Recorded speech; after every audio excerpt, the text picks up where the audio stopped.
Hi friends, welcome to my channel Lasya Praveen Chenna. ఈరోజు topic ఏంటంటే health ఇన్సూరెన్స్లో భారీ మార్పులు చోటు చేసుకొనున్నాయి. అక్టోబర్ 1, 2020 నుండి ఈ మార్పులు అనేటటువంటివి అమల్లోకి రానున్నాయి.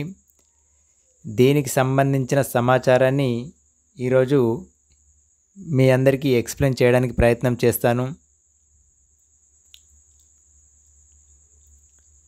Beginning October 1, 2020, a lot of changes may kick in the health insurance zone. Health insurance సెక్టార్లో మనకు భారీ మార్పులు చోటు చేసుకోనున్నాయి.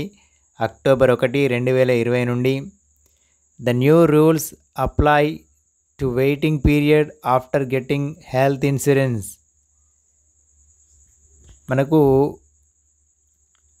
వెయిటింగ్ పీరియడ్లో అదేవిధంగా claim rejection by the companies, inclusion of many more illness in the health cover. అంటే ఈ మార్పులు వెయిటింగ్ పీరియడ్ మీద, తర్వాత క్లెయిమ్ రిజెక్షన్, ఆయా కంపెనీలు క్లెయిమ్ రిజెక్షన్ చేయడం పైన, మరియు inclusion of many more illness అంటే మరికొన్ని వ్యాధులను కూడా హెల్త్ ఇన్సూరెన్స్ పరిధిలోకి తేవడానికైతే ప్రయత్నం చేశారు. However the consumer taking the health insurance must also note that the premium paid on health insurance may also go up.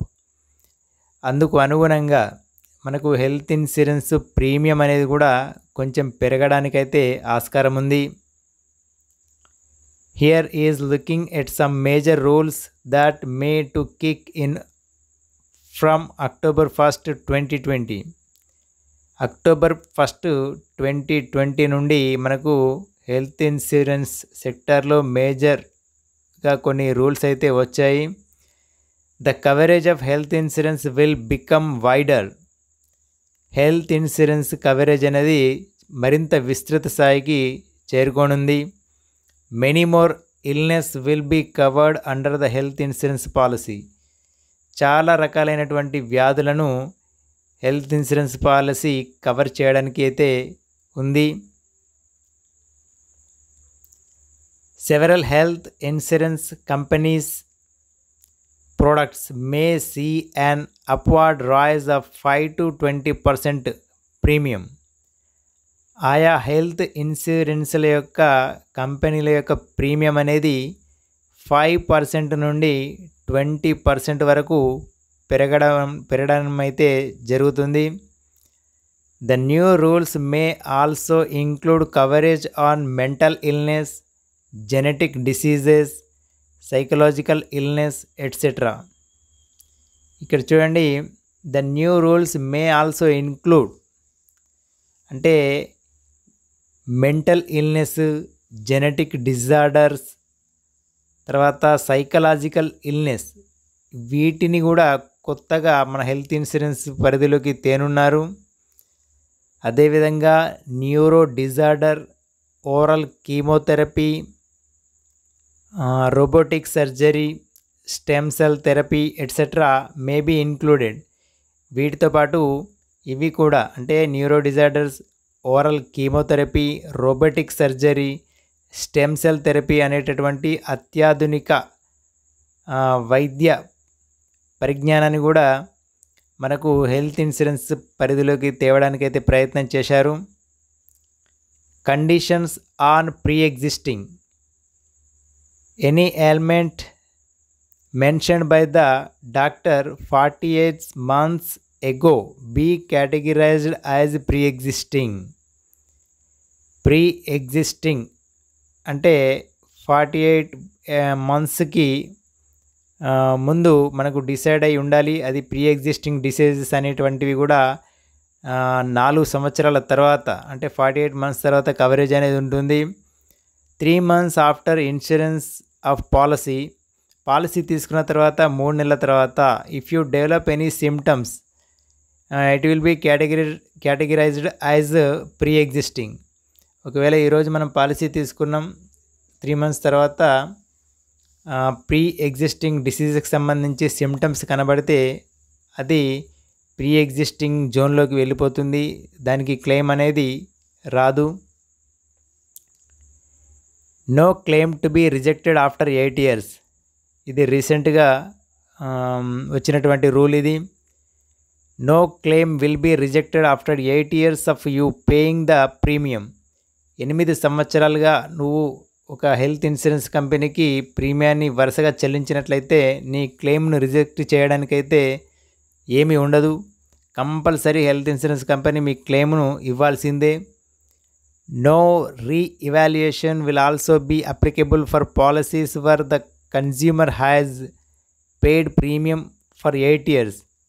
దీన్ని తిరిగి రీ-ఇవాల్యుయేషన్ చేయాల్సినటువంటి అవసరం అయితే ఏముండదు. కంపల్సరీ మనం కట్టినటువంటి ప్రీమియం ఏదైతే ఉందో 8 సంవత్సరాలుగా మనకు వచ్చినటువంటి క్లెయిమ్ అనేది కంపల్సరీ వాళ్ళు రిజెక్ట్ చేయడానికైతే లేదు. తర్వాత there will be no reduction in ratio. అయితే కొన్ని మినహాయింపులు అయితే ఉంటాయి మనకు క్లెయిమ్లో. ఇక్కడ మనకు రిడక్షన్స్ అనేవి ఏమి లేకుండా ఉంది.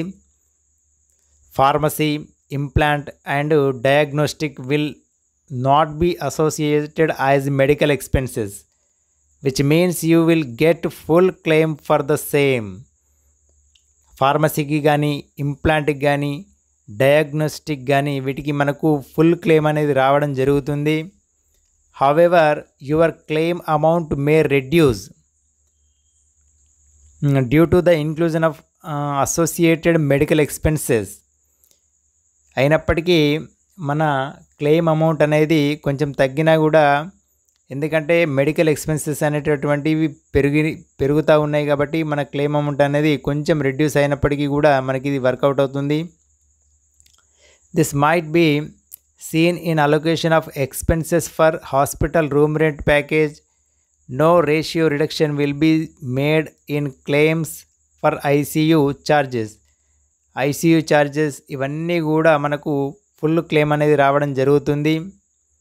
రూమ్ రెంట్ ప్రభావం అనేది చాలా ఇంపార్టెంట్ మన హెల్త్ ఇన్సూరెన్స్ పాలసీ లోపల. ఎందుకంటే హెల్త్ ఇన్సూరెన్స్లో రూమ్ రెంట్ మీద ఆధారపడి మాత్రమే హాస్పిటల్ బిల్లు అనేది ఉంటుంది. Choice of company. If you have more than one insurance policy, you can choose your claim. మనకు ఒక హెల్త్ ఇన్సూరెన్స్ కంపెనీ నుండే కాక 2 లేదా 3 అంతకంటే ఎక్కువ హెల్త్ ఇన్సూరెన్స్ కంపెనీల నుంచి మనకు కనుక హెల్త్ ఇన్సూరెన్స్ పాలసీ ఉన్నట్లయితే మనము ఏదైనా ఒకదాన్ని యూజ్ చేసుకోవచ్చు. After exhausting the claimed amount from one company you can opt for the remaining amount from the other company. ఒకవేళ మనము చూజ్ చేసుకున్నటువంటి క్లెయిమ్ అనేది ఎగ్జాస్టెడ్ అంటే ఎక్కువ అయిన సందర్భంలో మనము ఇంకో కంపెనీకి సంబంధించినటువంటి హెల్త్ ఇన్సూరెన్స్ కంపెనీకి బిల్స్ పెట్టి మనం క్లెయిమ్ చేసుకోవచ్చు. Rejection or acceptance of claims in 30 days. మన హెల్త్ ఇన్సూరెన్స్ బిల్స్కి సంబంధించి క్లెయిమ్ అనేది రిజెక్షన్ అయినప్పటికీ, యాక్సెప్ట్ అయినప్పటికీ, ఇది ఏ డెసిజన్ అయినా కూడా 30 days లోపల మనకు చెప్పాల్సి ఉంటుంది. While migrating to other companies products older waiting period will be included.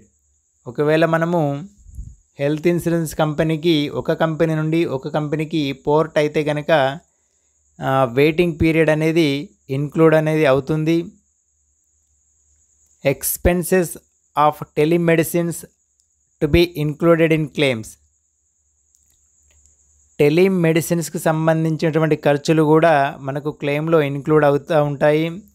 These includes telemedicines before and after treatment.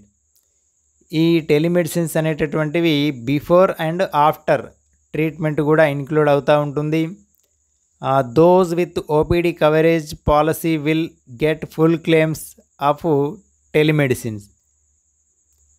ఇవైతే మనకు ప్రధానంగా హెల్త్ ఇన్సూరెన్స్ లో వచ్చినటువంటి మార్పులు ఇవి చాలా ఆశాజనకంగానే ఉన్నాయి. ఫ్రెండ్స్, మీకు ఈ వీడియో నచ్చినట్లయితే లైక్ చేయండి, వీలైతే మీ ఫ్రెండ్స్ అండ్ ఫ్యామిలీ మెంబర్స్కి షేర్ చేయండి. ఏదైనా పాలసీకి సంబంధించి డౌట్స్ ఉంటే కనుక కామెంట్ రూపంలో తెలియజేయండి. Friends, please subscribe my channel. And finally, thanks for watching.